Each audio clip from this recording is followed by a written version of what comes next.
ಹರೇ ಕೃಷ್ಣ. ಎಲ್ಲ ಕೇಳುಗರಿಗೂ ಶ್ರೀಮದ್ ಭಾಗವತದ ಅಧ್ಯಯನಕ್ಕೆ ಸ್ವಾಗತ. ಬ್ರಾಹ್ಮಣ ಕುಮಾರನಿಂದ ಶಪಿತನಾಗಿ ಮಹಾರಾಜ ಪರೀಕ್ಷಿತನು ತನ್ನ ಅಂತ್ಯಕಾಲದಲ್ಲಿ ಏನು ಮಾಡಬೇಕು ಎಂದು ಶ್ರೀ ಶುಕದೇವ ಗೋಸ್ವಾಮಿಗಳನ್ನು ಪ್ರಶ್ನಿಸಿದನು. ಪರೀಕ್ಷಿತ ಮಹಾರಾಜನ ಪ್ರಶ್ನೆಯಿಂದ ಬಹಳಷ್ಟು ಸಂತುಷ್ಟರಾದ ಶುಕದೇವ ಗೋಸ್ವಾಮಿಗಳು ಮಹಾರಾಜ ಪರೀಕ್ಷಿತನಿಗೆ ತಮ್ಮ ಉಪದೇಶಗಳನ್ನು ಪ್ರಾರಂಭಿಸಿದರು. ಮಾನವ ಜನ್ಮದ ಅತ್ಯುನ್ನತ ಪರಿಪೂರ್ಣತೆ ಎಂದರೆ ಜೀವನದ ಕೊನೆಯಲ್ಲಿ ಭಗವಂತನ ಸ್ಮರಣೆಯನ್ನು ಮಾಡುವುದು, ಭಗವಂತನ ಸಂಕೀರ್ತನೆಯಲ್ಲಿ ಆನಂದಿಸುವುದು. ಶುಕದೇವ ಗೋಸ್ವಾಮಿಗಳು ಶ್ರೀಮದ್ ಭಾಗವತವನ್ನು ಪರೀಕ್ಷಿತ ಮಹಾರಾಜನಿಗೆ ಬೋಧಿಸಲು ನಿರ್ಧರಿಸಿದರು. ಶ್ರೀಮದ್ ಭಾಗವತ ಶ್ರವಣಕ್ಕೆ ಪೂರ್ಣ ಗಮನವನ್ನು ಗೌರವವನ್ನು ಯಾರು ನೀಡುತ್ತಾರೋ ಅವರು ಮೋಕ್ಷದಾಯಕನಾದ ಆ ಪರಮಪ್ರಭುವಿನಲ್ಲಿ ನಿಶ್ಚಲ ಶ್ರದ್ಧೆಯನ್ನು ಹೊಂದುತ್ತಾರೆ. ಪ್ರಪಂಚದಲ್ಲಿ ಅನೇಕ ವರ್ಷಗಳಿಂದ ಅನುಭವಹೀನನಾಗಿ ವ್ಯರ್ಥವಾಗಿ ಕಳೆಯುವ ದೀರ್ಘ ಜೀವನದ ಮೌಲ್ಯವೇನು? ಪರಿಪೂರ್ಣ ಪ್ರಜ್ಞೆಯ ಒಂದು ಕ್ಷಣವೇ ಉತ್ತಮ, ಏಕೆಂದರೆ ಅದು ವ್ಯಕ್ತಿಯು ತನ್ನ ಪರಮಾಸಕ್ತಿಯ ಶೋಧನೆಯನ್ನು ಆರಂಭಿಸಲು ಅನುವು ನೀಡುತ್ತದೆ. ಪರೀಕ್ಷಿತ ಮಹಾರಾಜನಿಗೆ ಈಗ 7 ದಿನಗಳ ಸಮಯಾವಕಾಶವಿದೆ. ಆದರೆ ಹಿಂದೆ ಖಟ್ವಾಂಗ ಎಂಬಂತಹ ರಾಜನಿಗೆ ಕೇವಲ 1 ಮುಹೂರ್ತದಷ್ಟು ಮಾತ್ರ ಸಮಯಾವಕಾಶ ಇತ್ತು. ತನ್ನ ಆಯುಷ್ಯವು ಕೇವಲ 1 ಮುಹೂರ್ತ ಕಾಲ ಮಾತ್ರ ಉಳಿದಿದೆ ಎಂದು ತಿಳಿದ ರಾಜರ್ಷಿ ಖಟ್ವಾಂಗನು ಕೂಡಲೇ ಸಕಲ ಭೌತಿಕ ಕಾರ್ಯಗಳಿಂದ ತನ್ನನ್ನು ಮುಕ್ತನನ್ನಾಗಿಸಿಕೊಂಡನು ಮತ್ತು ದೇವೋತ್ತಮ ಪರಮಪುರುಷನ ಪರಮರಕ್ಷಣೆಯ ಆಶ್ರಯವನ್ನು ಪಡೆದನು. ಒಮ್ಮೆ ಊರ್ಧ್ವಲೋಕಗಳಲ್ಲಿ ರಾಕ್ಷಸರೊಂದಿಗೆ ಹೋರಾಡಲು ಖಟ್ವಾಂಗ ಮಹಾರಾಜನನ್ನು ದೇವತೆಗಳು ಆಹ್ವಾನಿಸಿದರು. ದೇವತೆಗಳಿಗೆ ಪೂರ್ಣ ತೃಪ್ತಿಯಾಗುವಂತೆ ಅವನು ಯುದ್ಧಗಳಲ್ಲಿ ಹೋರಾಡಿದನು. ಅವನಿಂದ ಸಂತೃಪ್ತರಾದ ದೇವತೆಗಳು ಭೌತಿಕ ಭೋಗದ ಕೆಲವು ವರಗಳನ್ನು ನೀಡಲು ಅಪೇಕ್ಷಿಸಿದರು. ಆದರೆ ತನ್ನ ಪರಮ ಕರ್ತವ್ಯದ ಬಗ್ಗೆ ಬಹು ಜಾಗೃತನಾಗಿದ್ದ ಖಟ್ವಾಂಗ ಮಹಾರಾಜನು ತನ್ನ ಜೀವನದ ಉಳಿದ ಅವಧಿಯ ಬಗ್ಗೆ ದೇವತೆಗಳನ್ನು ವಿಚಾರಿಸಿದನು. ಮುಂದಿನ ಜನ್ಮಕ್ಕೆ ಸಿದ್ಧತೆ ಮಾಡಿಕೊಳ್ಳುವುದರಲ್ಲಿ ಖಟ್ವಾಂಗ ಮಹಾರಾಜನಿಗೆ ಬಹಳ ಕಾಳಜಿ ಇತ್ತು. ತನ್ನ ಬದುಕು ಕೇವಲ 1 ಮುಹೂರ್ತದಷ್ಟು ಮಾತ್ರ ಉಳಿದಿದೆ ಎಂದು ತಿಳಿದಂತಹ ಖಟ್ವಾಂಗ ಮಹಾರಾಜನು ಸ್ವರ್ಗವನ್ನು ತ್ಯಜಿಸಿ ಭೂಮಿಗೆ ಇಳಿದು ಬಂದನು. ದೇವೋತ್ತಮ ಪರಮಪುರುಷನ ಆಶ್ರಯವನ್ನು ಪಡೆದನು. ಖಟ್ವಾಂಗ ಮಹಾರಾಜನು ಈ ರೀತಿಯಾಗಿ ಯಶಸ್ವಿಯಾಗಿ ಮೋಕ್ಷವನ್ನು ಗಳಿಸಿದನು. 1 ಮುಹೂರ್ತ ಎಂದರೆ 48 ನಿಮಿಷಗಳು. ಆ ರಾಜರ್ಷಿಯ ಪ್ರಯತ್ನವು 1 ಮುಹೂರ್ತದಷ್ಟು ಕಾಲದ್ದಾಗಿದ್ದರೂ ಸಹ ಆತನಿಗೆ ಯಶಸ್ಸು ದೊರಕಿತು. ಏಕೆಂದರೆ ಅವನು ಯಾವಾಗಲೂ ತನ್ನ ಪರಮ ಕರ್ತವ್ಯದ ಬಗ್ಗೆ ಜಾಗೃತನಾಗಿದ್ದನು. ಶುಕದೇವ ಗೋಸ್ವಾಮಿಗಳು ತಮ್ಮ ಮಾತುಗಳನ್ನು ಮುಂದುವರಿಸಿ ರಾಜ ಪರೀಕ್ಷಿತನಲ್ಲಿ ಈ ರೀತಿಯಾಗಿ ನುಡಿದರು. ಪರೀಕ್ಷಿತ ಮಹಾರಾಜನೇ, ಈಗ ನಿನ್ನ ಜೀವಿತಾವಧಿಯು 7 ದಿನಗಳಿಗೆ ಮಾತ್ರ ಸೀಮಿತವಾಗಿದೆ. ಆದ್ದರಿಂದ ನಿನ್ನ ಮುಂದಿನ ಜನ್ಮದ ಉತ್ತಮ ಉದ್ದೇಶಕ್ಕಾಗಿ ಅಗತ್ಯವಾದ ಕರ್ಮಗಳನ್ನು ಈ ಅವಧಿಯಲ್ಲಿ ನೀನು ಆಚರಿಸಬಹುದು. ಬದುಕಿನ ಕೊನೆಯ ಹಂತದಲ್ಲಿ ಮರಣಕ್ಕೆ ಹೆದರದಷ್ಟು ಧೈರ್ಯವನ್ನು ತಾಳಬೇಕು.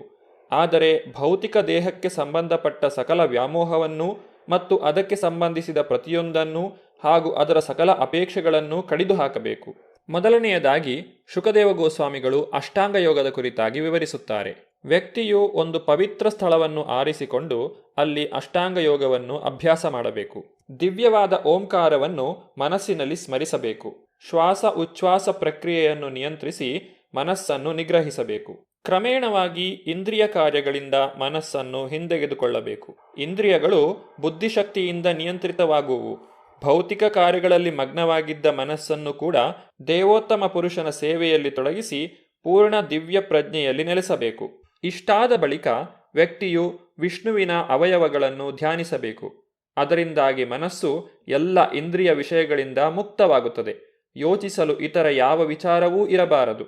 ಏಕೆಂದರೆ ದೇವೋತ್ತಮ ಪರಮಪುರುಷ ವಿಷ್ಣುವೇ ಅಂತಿಮ ಸತ್ಯವಾಗಿದ್ದಾನೆ. ಅವನಲ್ಲಿ ಮಾತ್ರವೇ ಮನಸ್ಸು ಸಂಪೂರ್ಣ ಸಮಾಧಾನ ಹೊಂದುತ್ತದೆ. ಭೌತಿಕ ಪ್ರಕೃತಿಯ ರಜೋಗುಣದಿಂದ ಮನಸ್ಸು ಸದಾ ಉದ್ವಿಗ್ನವಾಗಿರುತ್ತದೆ ಮತ್ತು ಪ್ರಕೃತಿಯ ತಮೋಗುಣದಿಂದ ದಿಗ್ಭ್ರಮೆಗೊಂಡಿರುತ್ತದೆ. ಆದರೆ ಇಂತಹ ಕಲ್ಪನೆಗಳನ್ನು ವಿಷ್ಣುವಿನ ಸಂಬಂಧದಿಂದ ಪರಿಹರಿಸಿಕೊಳ್ಳಬಹುದು ಮತ್ತು ಅವುಗಳಿಂದ ಉಂಟಾದ ಕೊಳೆಯನ್ನು ಸ್ವಚ್ಛ ಮಾಡಿಕೊಂಡು ಸಮಾಧಾನ ಹೊಂದಬಹುದು. ಈ ಸ್ಮರಣೀಯ ಪದ್ಧತಿಯಿಂದ ಮತ್ತು ಭಗವಂತನ ಸರ್ವಶುಭ ವೈಯಕ್ತಿಕ ಕಲ್ಪನೆಯನ್ನು ದರ್ಶಿಸುವ ಅಭ್ಯಾಸದಿಂದ ಯಾರೇ ಆದರೂ ಅವನ ನೇರ ಆಶ್ರಯದಲ್ಲಿ ಶೀಘ್ರದಲ್ಲಿಯೇ ಭಕ್ತಿ ಸೇವೆಯನ್ನು ಸಾಧಿಸುತ್ತಾನೆ.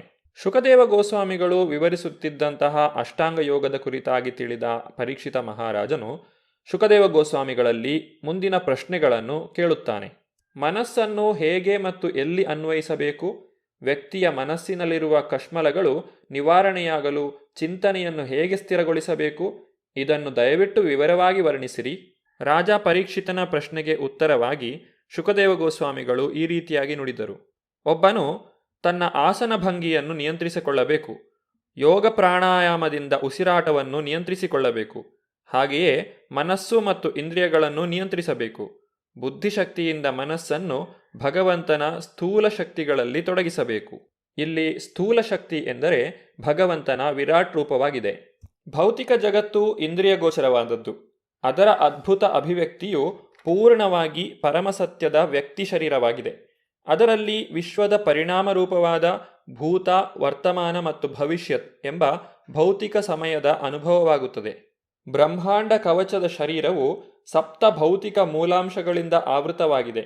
ಅದರಲ್ಲಿರುವ ದೇವೋತ್ತಮ ಪುರುಷನ ಅದ್ಭುತ ವಿಶ್ವರೂಪವು ವಿರಾಟ್ ಕಲ್ಪನೆಯ ವಿಷಯವಾಗಿದೆ. ಅದನ್ನು ಸಾಕ್ಷಾತ್ಕರಿಸಿಕೊಂಡವರು ಭಗವಂತನ ಪದತಲಗಳು ಪಾತಾಳ ಲೋಕಗಳೆಂದು, ಹಿಮ್ಮಡಿ ಮತ್ತು ಅಂಗುಷ್ಟಗಳು ರಸಾತಲ ಲೋಕಗಳೆಂದು ಅಧ್ಯಯನ ಮಾಡಿದ್ದಾರೆ. ಪಾದದ ಗಂಟುಗಳು ಮಹಾತಲ ಲೋಕಗಳಾಗಿವೆ. ಹಾಗೆಯೇ ಅವನ ಕಣಕಾಲುಗಳು ತಲಾತಲ ಲೋಕಗಳಾಗಿವೆ. ವಿಶ್ವರೂಪನ ಮಂಡಿಗಳು ಸುತಲವೆಂಬ ಲೋಕವಾಗಿದೆ ಮತ್ತು 2 ತೊಡೆಗಳು ವಿತಲ ಮತ್ತು ಅತಲವೆಂಬ ಲೋಕಗಳಾಗಿವೆ. ಜಘನವು ಮಹೀತಲವು ಮತ್ತು ಅವನ ನಾಭಿಯ ಕುಳಿಯು ಬಾಹ್ಯಾಕಾಶವೂ ಆಗಿವೆ. ಮೂಲ ವಿರಾಟ್ ಪುರುಷನ ರೂಪದ ಎದೆಯು ಜ್ಯೋತಿರ್ಲೋಕವಾಗಿದೆ. ಅವನ ಕುತ್ತಿಗೆಯು ಮಹರ್ಲೋಕಗಳಾಗಿವೆ. ಅವನ ಮುಖವು ಜನಲೋಕಗಳಾಗಿವೆ ಮತ್ತು ಅವನ ಹಣೆಯು ತಪೋಲೋಕವಾಗಿದೆ. ಸತ್ಯಲೋಕವೆಂಬ ಅತ್ಯುನ್ನತ ಲೋಕವು 1000 ಶಿರಗಳುಳ್ಳವನ ತಲೆಯಾಗಿದೆ. ಅವನ ತೋಳುಗಳು ಇಂದ್ರನೇ ಮೊದಲಾದ ದೇವತೆಗಳಾಗಿವೆ. 10 ದಿಕ್ಕುಗಳು ಅವನ ಕಿವಿಗಳಾಗಿವೆ ಮತ್ತು ಭೌತಿಕ ಧ್ವನಿಯು ಅವನ ಶ್ರವಣೇಂದ್ರಿಯವಾಗಿದೆ. ಅವನ ನಾಸಾಪುಟಗಳು 2 ಅಶ್ವಿನಿ ಕುಮಾರರಾಗಿವೆ ಮತ್ತು ಭೌತಿಕ ಸುಗಂಧವು ಅವನ ಘ್ರಾಣೇಂದ್ರಿಯವಾಗಿದೆ. ಅವನ ಬಾಯಿಯು ಪ್ರಜ್ವಲಿಸುವ ಅಗ್ನಿಯಾಗಿದೆ. ಬಾಹ್ಯಾಕಾಶ ವಲಯವು ಅವನ ಕಣ್ಣಿನ ಕುಣಿಗಳಾಗಿವೆ.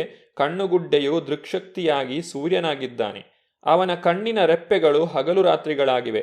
ಅವನ ಹುಬ್ಬುಗಳ ಚಲನದಲ್ಲಿ ಬ್ರಹ್ಮ ಮತ್ತು ಅವನಿಗೆ ಸಮಾನರಾದ ಶ್ರೇಷ್ಠ ಪುರುಷರು ನೆಲೆಸಿದ್ದಾರೆ. ಅವನ ಅಂಗುಳವು ಜಲನಿರ್ದೇಶಕ ವರುಣನಾಗಿದೆ. ಪ್ರತಿಯೊಂದರ ರಸ ಅಥವಾ ಸಾರವು ನಾಲಿಗೆಯಾಗಿದೆ. ವೇದ ಮಂತ್ರಗಳು ಭಗವಂತನ ಮೆದುಳಿನ ಭಾಗವೆಂದು, ಅವನ ದಂತದ ದವಡೆಗಳು ಪಾಪಿಗಳನ್ನು ಶಿಕ್ಷಿಸುವ ಮೃತ್ಯುದೇವತೆ ಯಮನೆಂದೂ ಅವರು ಹೇಳುತ್ತಾರೆ.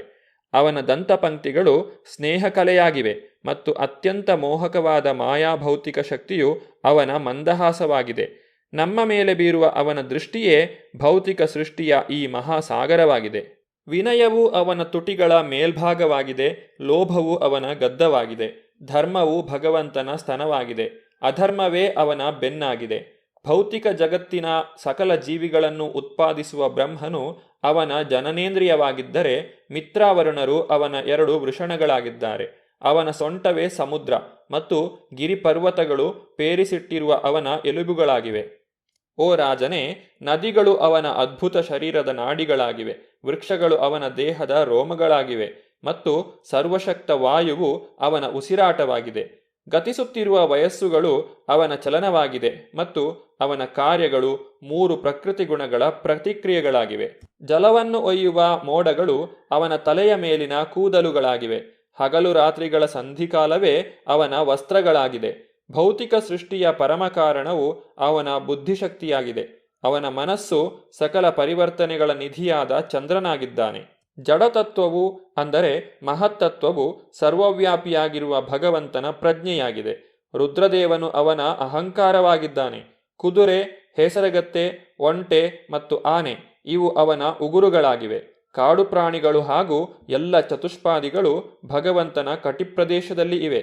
ವಿವಿಧ ಪಕ್ಷಿಗಳು ಅವನ ನೈಪುಣ್ಯದ ಕಲಾ ಜ್ಞಾನ ಸೂಚಕಗಳಾಗಿವೆ. ಮಾನವ ಕುಲದ ಪಿತನಾದ ಮನುವು ಅವನ ಪ್ರಮಾಣಿತ ಬುದ್ಧಿಶಕ್ತಿಯ ಸಂಕೇತವಾಗಿದ್ದಾನೆ. ಮಾನವ ಕುಲವೆಲ್ಲ ಅವನ ನಿವಾಸ ಸ್ಥಾನವಾಗಿದೆ. ಮಾನವ ಜೀವಿಗಳ ದಿವ್ಯ ಜಾತಿಗಳಾದ ಗಂಧರ್ವರು, ವಿದ್ಯಾಧರರು, ಚಾರಣರು ಮತ್ತು ಅಪ್ಸರರು ಇವರೆಲ್ಲರೂ ಅವನ ಸಂಗೀತಲಯದ ಪ್ರತಿನಿಧಿಗಳಾಗಿದ್ದಾರೆ ಮತ್ತು ಅಸುರ ಸೈನಿಕರು ಅವನ ಅದ್ಭುತ ವೀರ್ಯದ ಪ್ರತಿನಿಧಿಗಳಾಗಿದ್ದಾರೆ. ವಿರಾಟ್ ಪುರುಷನ ಮುಖವು ಬ್ರಾಹ್ಮಣರು, ಅವನ ತೋಳುಗಳು ಕ್ಷತ್ರಿಯರು, ಅವನ ತೊಡೆಗಳು ವೈಶ್ಯರು ಮತ್ತು ಶೂದ್ರರು ಅವನ ಪಾದದ ಆಶ್ರಯದಲ್ಲಿದ್ದಾರೆ. ಸಕಲ ಆರಾಧ್ಯ ದೇವತೆಗಳೂ ಸಹ ಅವನ ಅಧೀನರಾಗಿದ್ದಾರೆ. ಭಗವಂತನ ತೃಪ್ತಿಗಾಗಿ ಕಾರ್ಯಸಾಧ್ಯವಾದ ವಸ್ತುಗಳಿಂದ ಯಜ್ಞಗಳನ್ನಾಚರಿಸುವುದು ಪ್ರತಿಯೊಬ್ಬನ ಕರ್ತವ್ಯವಾಗಿದೆ. ಈ ರೀತಿಯಾಗಿ ಶುಕದೇವ ಗೋಸ್ವಾಮಿಗಳು ಭಗವಂತನ ಭೌತಿಕ ರೂಪದ ಅದ್ಭುತ ಕಲ್ಪನೆಯನ್ನು ರಾಜ ಪರೀಕ್ಷಿತನಿಗೆ ವರ್ಣಿಸಿದ್ದಾರೆ. ಮೋಕ್ಷವನ್ನು ಅಪೇಕ್ಷಿಸುವವರು ಭಗವಂತನ ಈ ರೂಪದ ಮೇಲೆ ಮನಸ್ಸನ್ನು ಕೇಂದ್ರೀಕರಿಸಬೇಕು. ಭೌತಿಕ ಜಗತ್ತಿನಲ್ಲಿ ಇದಕ್ಕಿಂತ ಹೆಚ್ಚಿನದು ಬೇರೇನೂ ಇಲ್ಲ. ಹಿಂದೆ ಬ್ರಹ್ಮದೇವನು ಈ ವಿರಾಟ್ ರೂಪವನ್ನು ಧ್ಯಾನ ಮಾಡಿ ಭಗವಂತನನ್ನು ಪ್ರಸನ್ನಗೊಳಿಸಿ ಕಳೆದುಕೊಂಡ ತನ್ನ ಪ್ರಜ್ಞೆಯನ್ನು ಮರಳಿ ಪಡೆದುಕೊಂಡನು. ವ್ಯಕ್ತಿಯು ಭಗವಂತನನ್ನು ತನ್ನ ಹೃದಯದಲ್ಲಿ ಕಾಣಲು ಹೇಗೆ ಸಾಧ್ಯವಾಗುತ್ತದೆ ಎಂಬುದನ್ನು ನಾವು ಮುಂದಿನ ಸಂಚಿಕೆಯಲ್ಲಿ ನೋಡೋಣ. ಧನ್ಯವಾದಗಳು. ಹರೇ ಕೃಷ್ಣ.